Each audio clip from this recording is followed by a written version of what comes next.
आज हम south Asia की एक बहुत बड़ी ट्रेजेडी को याद कर रहे हैं।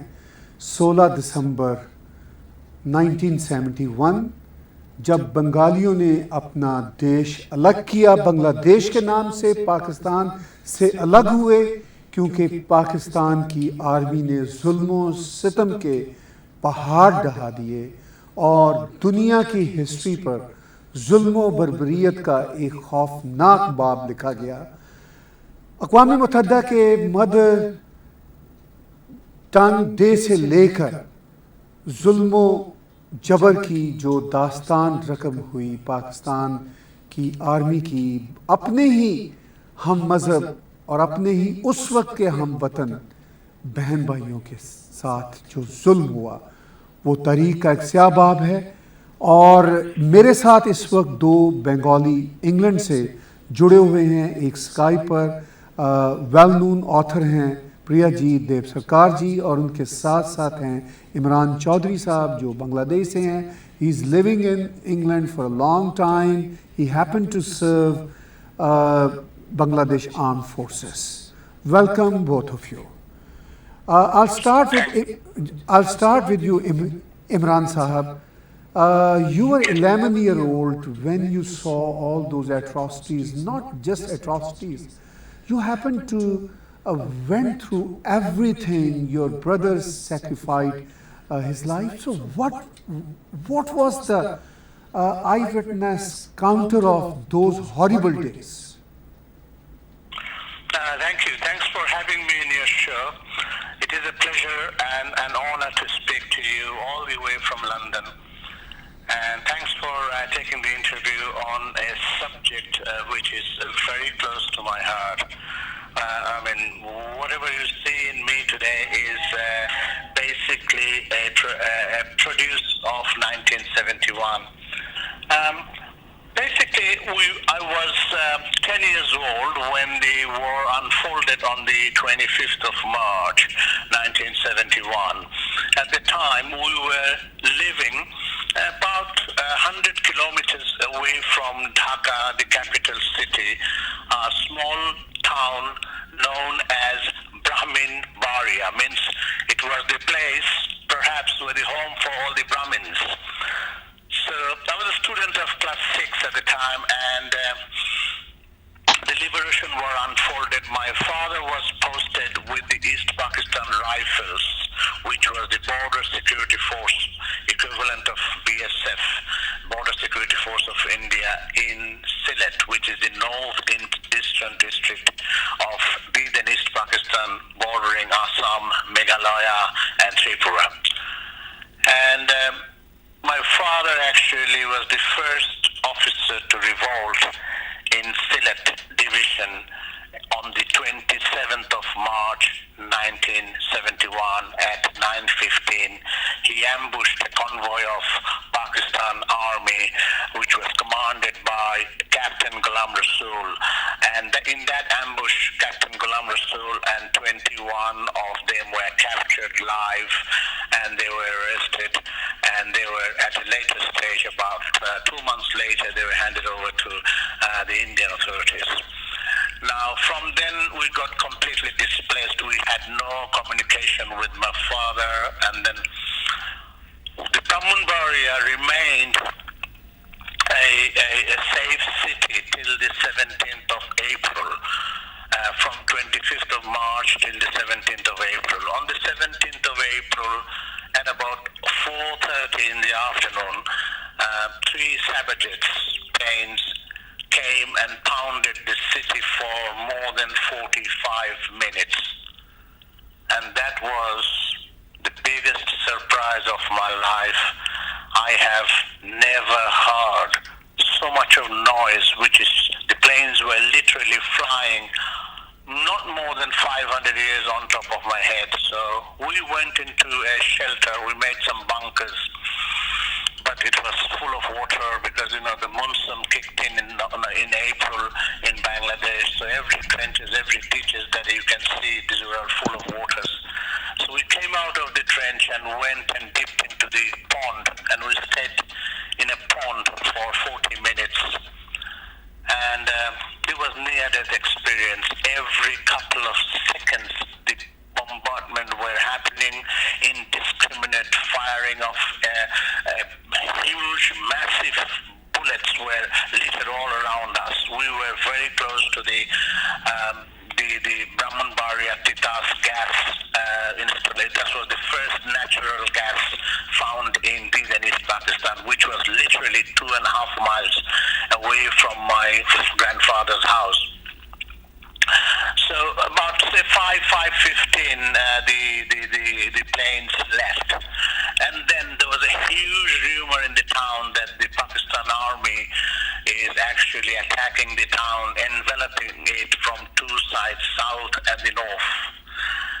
And I was in my wet clothes from the pond, and my mom just told us, grab whatever you can and let's get out of this place. And we just moved. We just left the house. Whatever we had, everything living in the house, we just left.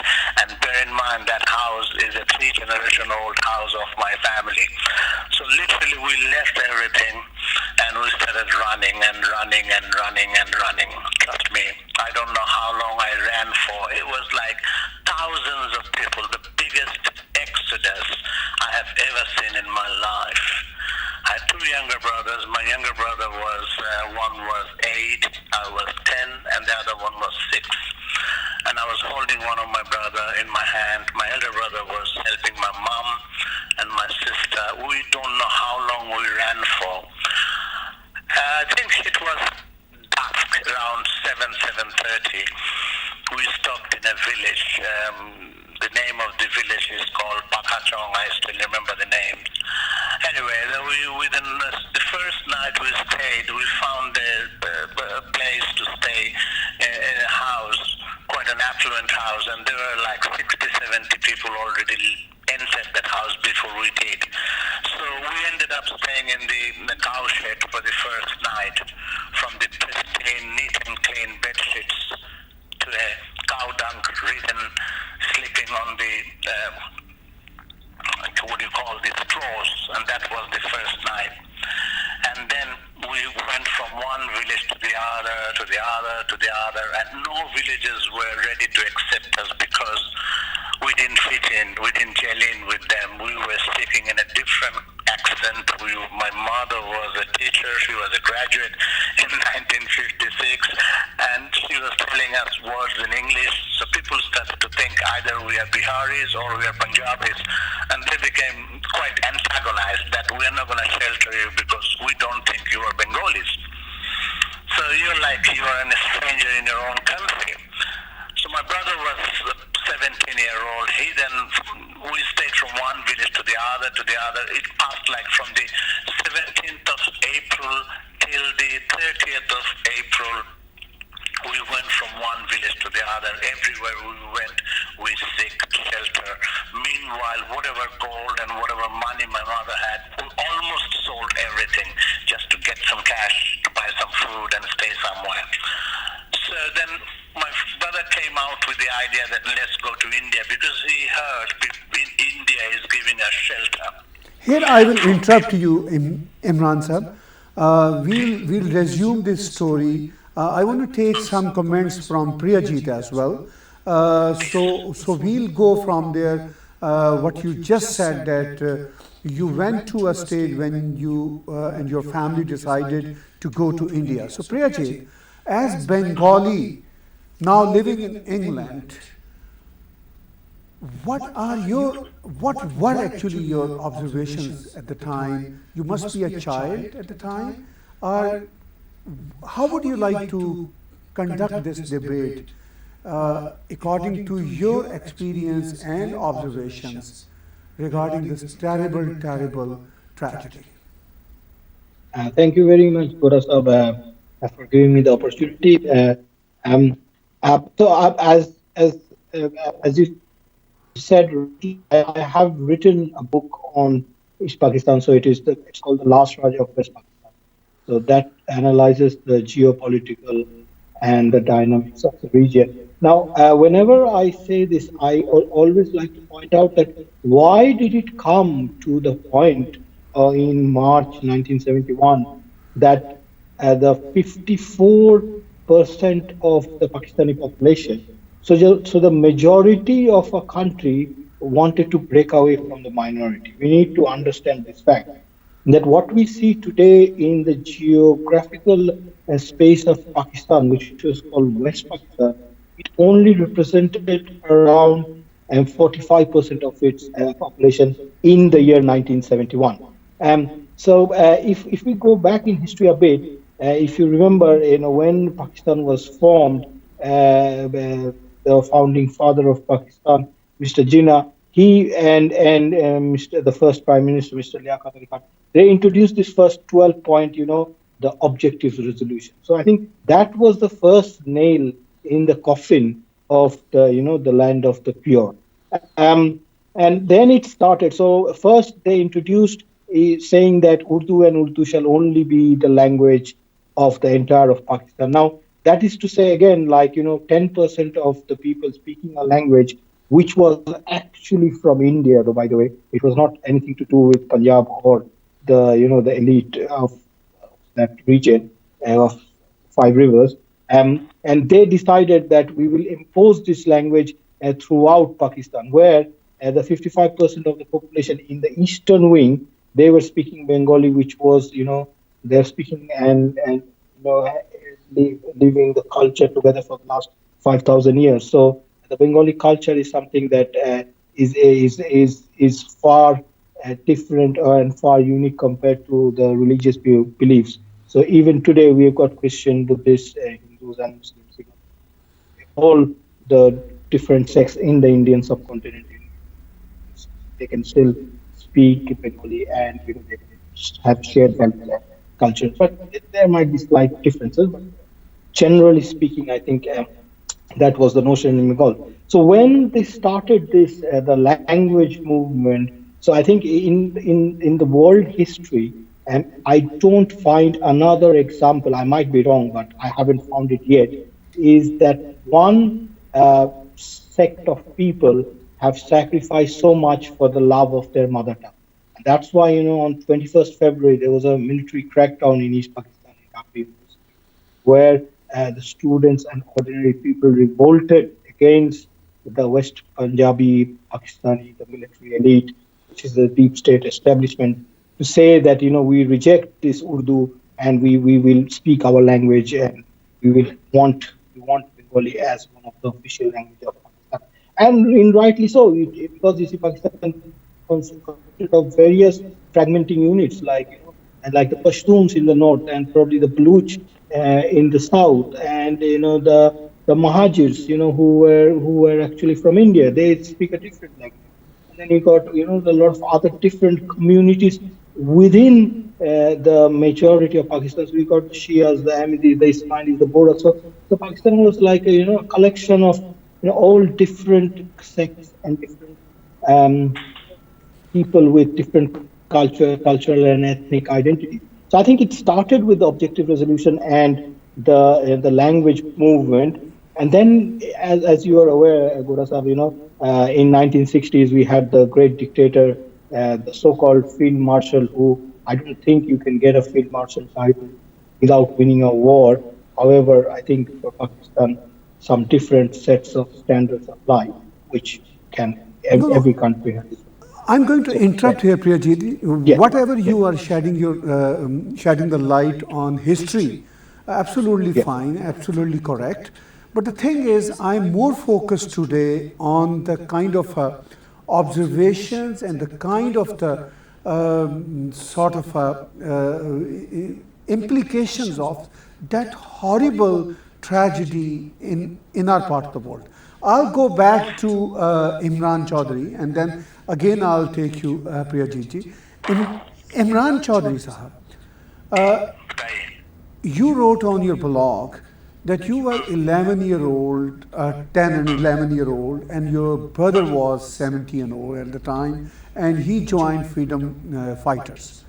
And I interrupted you about a couple minutes ago when you and your family decided to enter into India. So I like to resume little more story, as much as brief possibly you could uh, give your observation of that time, please. Okay, basically, I mean, what happened on the 25th of March at the dead of the night in the capital city of Dhaka at about 12 o'clock, all of a sudden, all we wanted was a power-sharing government, a democratic government, because our political party was the majority winning seats in the whole of the Pakistan parliament. So we wanted a power-sharing government, but they didn't want to do that. So they cracked down on the 25th of March, and guess what? In one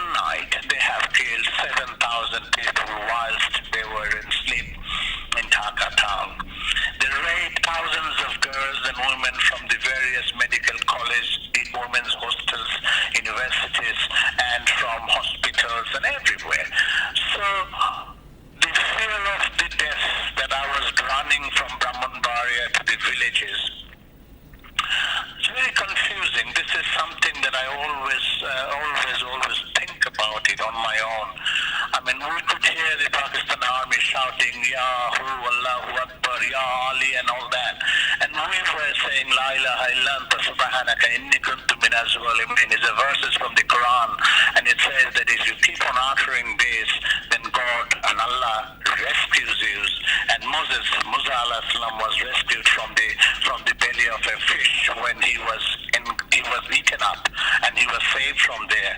So then I just wondered as a 10-year-old, why is this happening? He's also shouting the same God's name, and I'm also shouting the same God's name to rescue me, and he's shouting blessings from God to kill me. How does that work? So then we pour into India. It's Hindu India. My family was part of Calcutta before the independence of partition of India in 1947.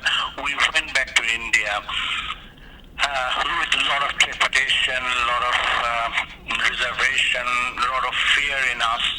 So we poured into India, and guess what? When my Muslim Pakistanis were killing me, Muslim Bengalis, we went to Hindu Bengalis in India, in Tripura district, in Tripura province of India, and these people of Tripura embraced us with their open arm and gave us shelter, gave us food, gave us clothing, gave us utensils, even gave one of their rooms to stay. And then I realized, I think, it is not religion, it is humanity that triumphs over everything. And since then onwards, I have always been working to create an interfaith cohesion and work to have multi-faith cohesion amongst all the religions in the world, because had India not given me shelter in 1971, had India not given the Bangladeshi freedom fighters the training, the arms, the ammunition, the logistics and everything, I would have been killed like my brother perhaps. Or maybe if we stayed inside East Pakistan, they would have hunted us down, because every villages we went, every other village had been raided by Pakistan army, and just searching for people from the towns. And we were like conspicuous, we were just stuck like a sore thumb in almost all the villages, and they would have picked us up and killed us. But I still pay a lot of homage and a lot of respect to the villagers who really sheltered us, at the detriment of their own life. I'm indebted to them so much. You said you are indebted to them so much. Here I will take Priyajit. Priyajit, what Imran Chowdhury said, that unfortunately the people who were chanting the same religious prayers were killing Bengalis who belong to the same religion. So now, Priyajit, moving forward fast. In our times, very recently, Indian government has passed CAP, Citizenship Amendment Bill. So what do you think after 1971, jumping and moving fast forward to our today's reality? What do you think? What would be the impact of India's new bill to Bengalis. And thank you very much.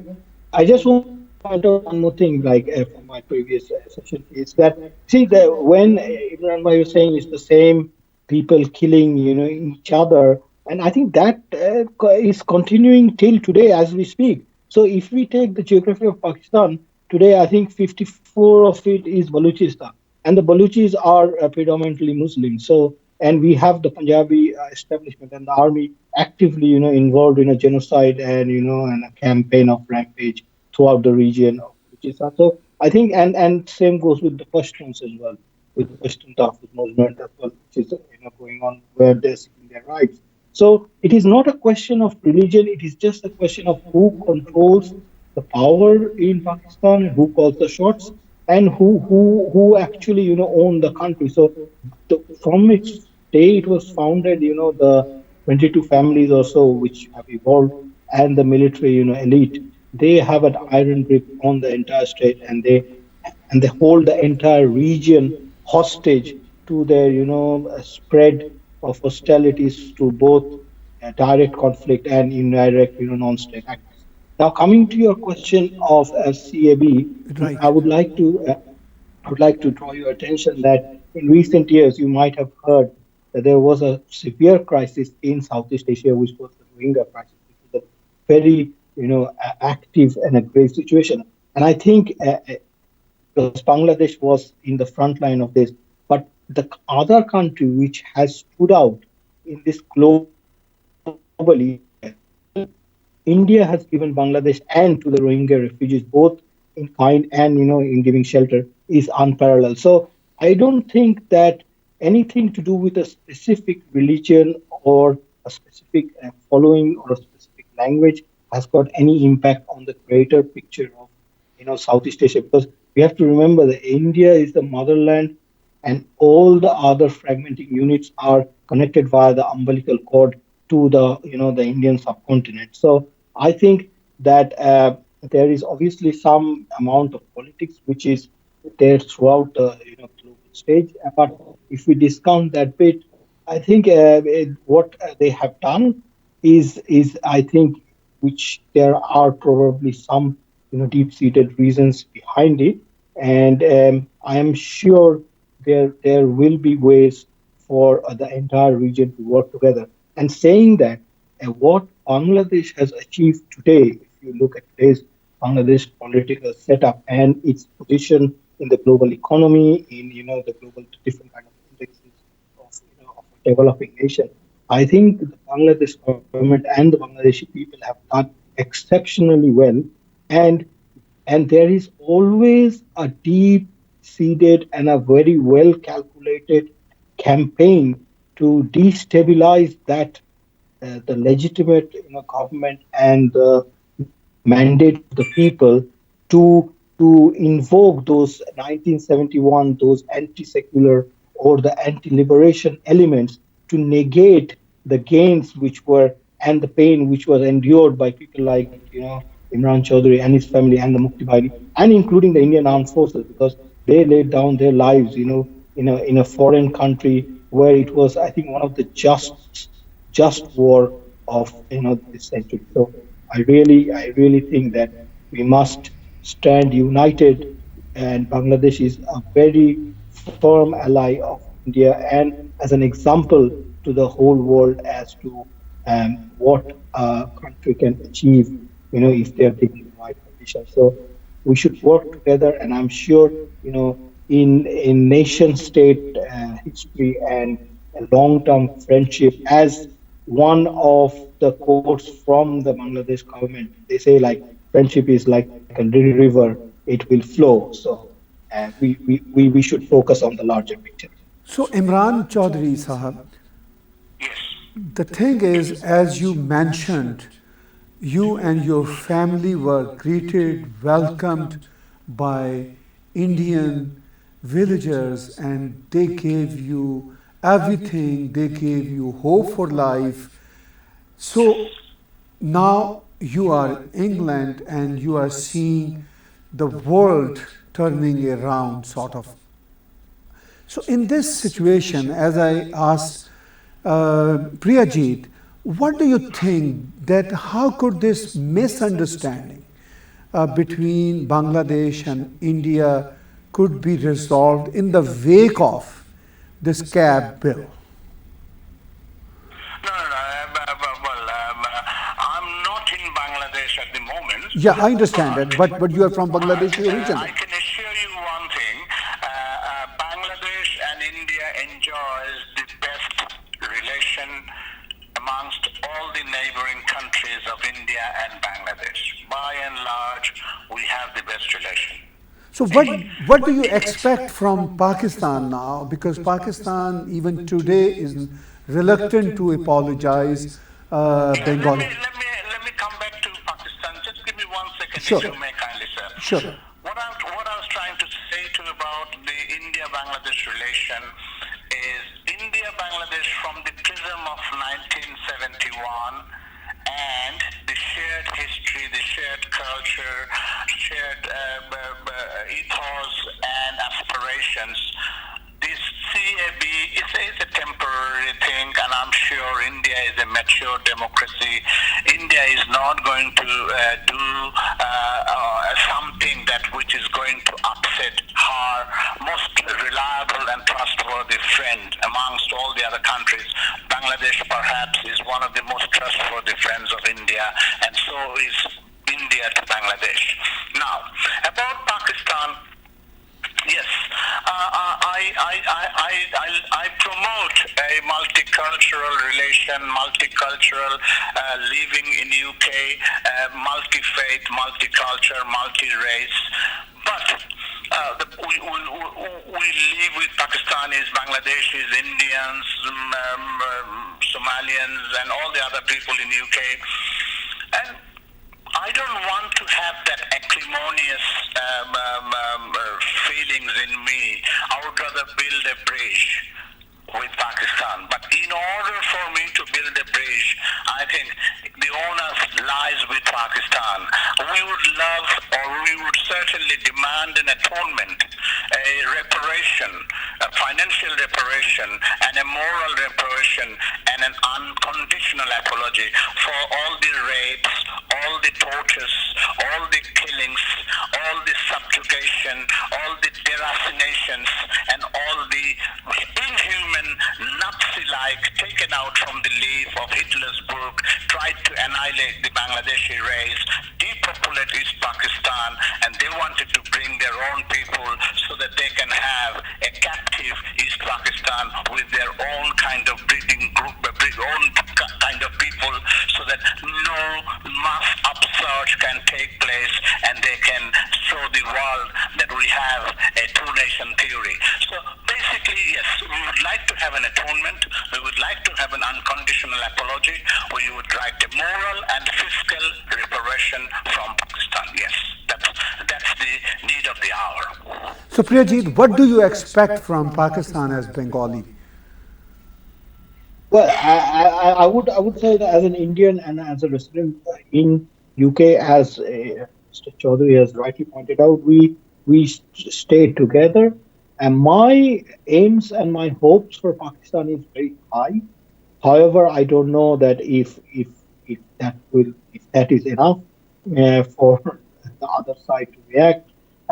It is again, like as I said before, the global hub of all the terrorism and all the activities of spreading hate and division originates from one place. Now, if there is a policy of state sponsoring of terrorism, it becomes very hard for the neighbors of that country, to deal with the situation. And when I talk about neighbors, if you look at the neighbors, everybody is not in a very favorable relationship with the establishment. If you look at Afghanistan, if you look at Iran, even so, you can counter argue saying that the regime in India is not favorable and they have an agenda. If you say that, I would counter argue to say that what about Afghanistan and Iran? Are they also from a different, maybe religion or something, that is why they are having an antagonistic view of Pakistan. No, they are not.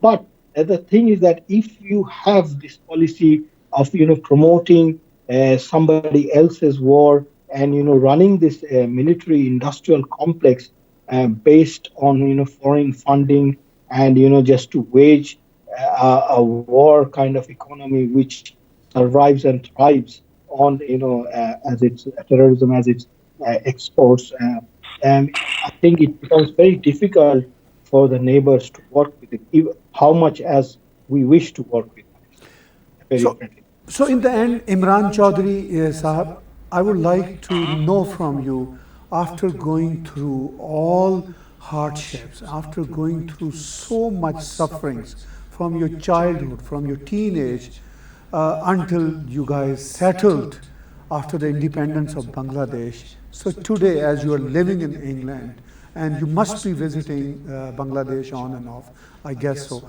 So where Bangladesh is today, after so many years of independence, are you and your family and your relatives are happy that your forefathers, your ancestors fought that freedom war and got an independent state? So now you think that Bangladeshis are happy after getting independence from Pakistan?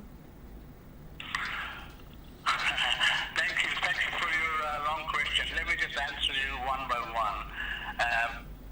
You see, every time I utter the word Bangladesh, my heart bleeds, because it reminds me my brother's face. He was killed as a prisoner of war. He was tortured and he was killed. Being a Muslim, by a Muslim, was killed on the Eid day, the Laylatul Eid al-Fitr. That was the day on the 21st of November in 1971. He was killed on that day. So the pain does not go. It reverberates in my mind and my eyes. I keep on flashing those. It's very hard to eradicate those memories from my mind. It's very, very hard. Yes, we have risen from the ashes. True. Bangladesh has proven in the world that it is a thriving nation. The British and the Pakistanis and Punjabis in 1857, they got together and they branded us as a non-militant race or non-martial race. We have proven to the world that Bengalis are not a non-martial race. All you need to do is ask a Punjabi or Pakistan army how Bengalis have taught them a lesson of war in 1971. They were running like a jackal, hiding their tails up their back, and they ran and they surrendered. 93,000 of them. Can you imagine? Of course, the credit 80% goes to the Indian Army and Indian government. I'm absolutely indebted to India for their help that they have given us. But it was the Mukti Bahinis, it was the freedom fighters of Bangladesh who guided the Indian Army to come and encapsule them, engulf them, and make them and bring them down to the hilt to surrender to the Bangladeshi and the Indian combined allied forces.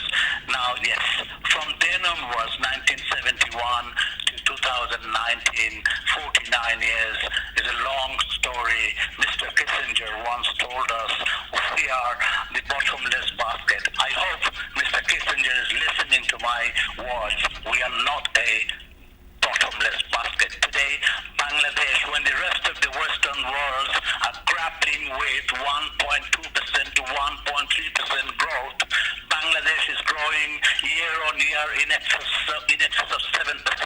Yes, we are a thriving economy. We are one of the Asian tigers, and in 2030, Bangladeshi economy will be one of the most richest economy in that region. And I wouldn't be surprised that even why Pakistani people are begging to Imran Khan that Imran Sahab, that 10 साल के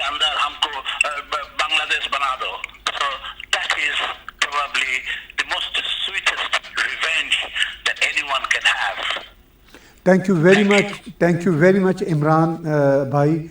You summed up so well, so beautifully. And right in the end, I would like to ask Priyajit, as an author, Priyajit, how would you like to sum up our today's debate in kind of a very short and brief message?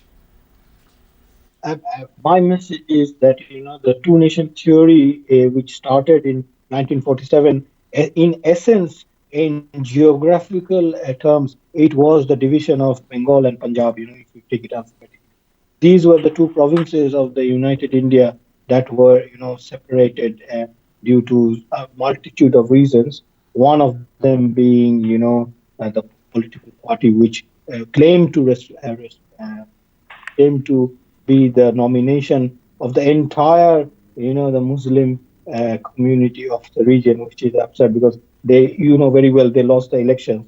And how could they become their sole representative? Anyway, the two nation theory sank to the bottom of Bay of Bengal on the 16th of December 1977. So it is buried there, and we need to move forward. We do not wish to dig up graves and throw abuse or any kind of Thank heinous you. acts at each other. However, the terror must stop in order for friendship to flow. Thank you very much.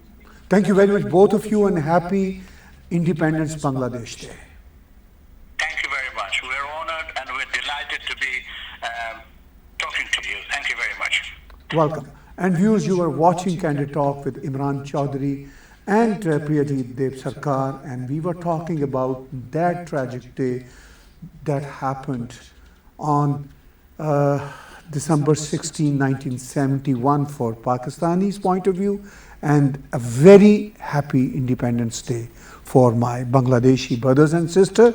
And we'll be keep talking on those South Asian issues at TAC TV. Thank you for watching today's show.